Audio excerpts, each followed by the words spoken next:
राजा विक्रमादित्य को लगा कि अब इन्हें अंधकार में रखना सही नहीं है। बोले, हे धर्म पिता और माता, मैं राजा विक्रमादित्य हूं। फिर उन्होंने अपनी आप बीती को संक्षेप में उन्हें बताया। जब उन्हें पता चला कि वो विक्रमादित्य है तो उनके चरणों में गिर पड़े और अनजाने में हुए अपराध के क्षमा प्रार्थना करने लगे। राजा विक्रमादित्य ने उन्हें समझाया कि वो उनसे नाराज नहीं है, अपितु उन लोगों ने अपने स्वजनों से ज्यादा अच्छा व्यवहार उनके साथ किया। अगले दिन प्रातः राजा विक्रमादित्य ने राजकुमारी को फिर राजमहल यह कहकर भेजा कि इस बार भी तुम अपने भाइयों से शिकार की मांग करना। यदि अनाकानी करे तो बोलना कि वो अपने उन शिकारों को केवल दिखा भर दे।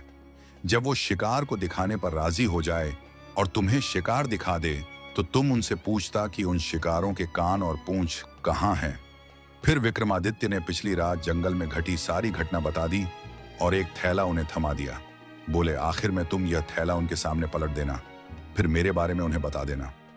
इस बार राजकुमारी बिना किसी संकोच के ही भाइयों के घर चल पड़ी। इस बार भी वही परिस्थितियां जन्मी जो पिछली बार थी, पर अंत में जब उन्होंने डींगें हाँकनी शुरू की तो राजकुमारी ने वह थैला जो विक्रमादित्य ने उन्हें दिया था उनके सामने पलट दिया। थैले में भरे कान और पूंछ नीचे बिखर गए। भाभियों ने आश्चर्य से पूछा कि यह सब क्या है।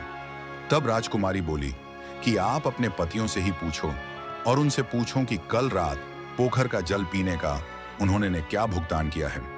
जब भाइयों की पत्नियों ने उनसे पूछा तो सबने पिछली रात की सारी घटना बता दी। भाभियों ने आश्चर्य से राजकुमारी से पूछा कि उसके पास यह कान पूंछ कैसे आए, तो उसने बताया कि वह योगी और कोई नहीं, स्वयं उसके पति थे। भाभियों ने व्यंग्य से कहा कि यह कैसे संभव हो सकता है, एक अपाहिज ये सब कैसे कर सकता है। तब राजकुमारी ने बता दिया कि जिसे अपाहिज कह रहे हो वो राजा विक्रमादित्य है। राजा विक्रमादित्य का नाम सुनते ही महल में खलबली मच गई। यह सूचना राजा को जब मिली तो वो भी घबरा गए। आखिर उन्होंने ने ही विक्रमादित्य को दंड दिया था। राजा, राजकुमार और मंत्रीगण सभी तेली के घर की ओर दौड़ पड़े।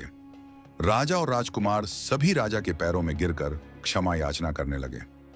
राजा ने उन सबको कहा कि आप लोग दुखी ना हो, यह मेरे धर्म की परीक्षा थी, इसलिए आप लोगों की मति घूम गई थी। अतः आप लोग यह बात अपने मस्तिष्क से निकाल दें कि मैं आपसे नाराज हूं। सब खुश हो गए और राजा को अपने महल ले गए, उनकी खूब आवाबगत की। कुछ दिन वहां रहने के उपरांत राजा ने वहां से विदाई ली और पूरे साजो सामान से राजा ने उन्हें विदा किया।